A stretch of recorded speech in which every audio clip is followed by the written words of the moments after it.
अस्सलाम वालेकुम नाज़रीन, मैं हूं लाहौर से जुल्फ़िकार अली और मेरा YouTube channel Zulfiqar Ali Mehtu official, जिसके लिए मैं आपको एक दो चीज़ें बड़ी अहम हैं। अभी ये मैंने चैनल शुरू नहीं किया, लेकिन मैं अब चाहता हूं कि कुछ ऐसी चीज़ें जो अखबारात में छप चुकी हैं उसके ऊपर कुछ बात आपसे करूं। वज़ीर ख़ज़ाना शौकत तरीन और वज़ीर तवानाई हमाद अज़हर ने गुज़िश्ता रोज़ एक प्रेस कॉन्फ्रेंस की, दुनिया चैनल पे चली और उसको मैंने सुना। उसमें उन्होंने एक दूसरे को मुबारकबाद देते हुए ये कहा कि हमाद अज़हर के स्टाफ ने इस सिलसिले में IMF से एग्रीमेंट के सिलसिले में बहुत मदद की, उन्होंने बड़ा काम किया, मैं मुबारकबाद देता हूँ। ये शौकत तरीन साहब कह रहे थे।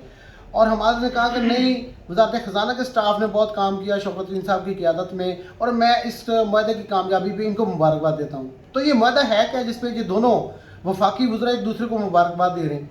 जनाब, मुआहदा ये है कि IMF ने ये कहा है कि आप जो टैक्स वसूली का हदफ है इस साल 5,800 अरब रुपए का, उसमें 300 अरब रुपए का इजाफा करेंगे, यानी 300 अरब रुपए के मज़ीद टैक्स पाकिस्तान के गरीब अवाम पे लगाए जाएंगे।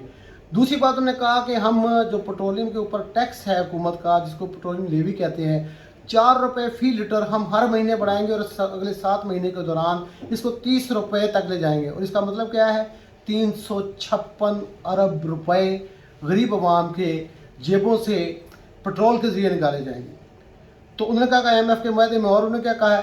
तो उन्होंने कहा कि हाँ, हमने एक काम और ये किया है कि कोई 300 अरब रुपए की जो टैक्स एग्जैम्पशंस जो छूट दे गई थी पाकिस्तान पे के लोगों को कारोबार करने के लिए, जिनमें कई चीज़ें शामिल हैं, जिनमें अद्वियात भी शामिल हैं, खुराक की अशिया भी शामिल हैं और ज़रूरी आलात भी शामिल हैं। तो उन्होंने कहा कि हमने ज़राअत और खुराक को छोड़ दिया, बाकी सब पे, यानी मोबाइल फ़ोन से ले के अद्वियात तक और बाकी चीज़ों पर ये टैक्स एग्जैम्पशन विड्रॉ हो जाएंगी, यानी ख़त्म कर दी जाएंगी।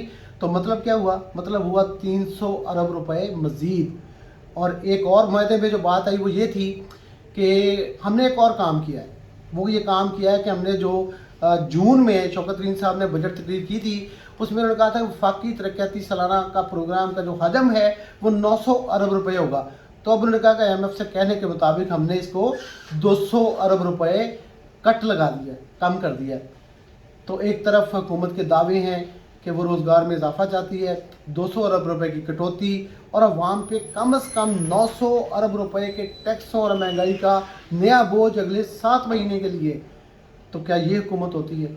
और अभी आज खबर ये भी आई कि 2 रुपये बिजली के बेस टैरिफ में इजाफा। बेस टैरिफ का मतलब ये होता है कि 2 रुपये, जो इस वक्त 22 रुपये का टैरिफ है, उसमें 2 रुपये बढ़ के 24 रुपये, उसके ऊपर फिर सेल्स टैक्स, उसके ऊपर फ्यूल एडजस्टमेंट, उसके ऊपर आगे कई चार्जेस, और मिला जुला के ये 2 रुपये का मतलब 2 रुपये नहीं होता, ये तकरीबन 4.25 रुपये होते हैं।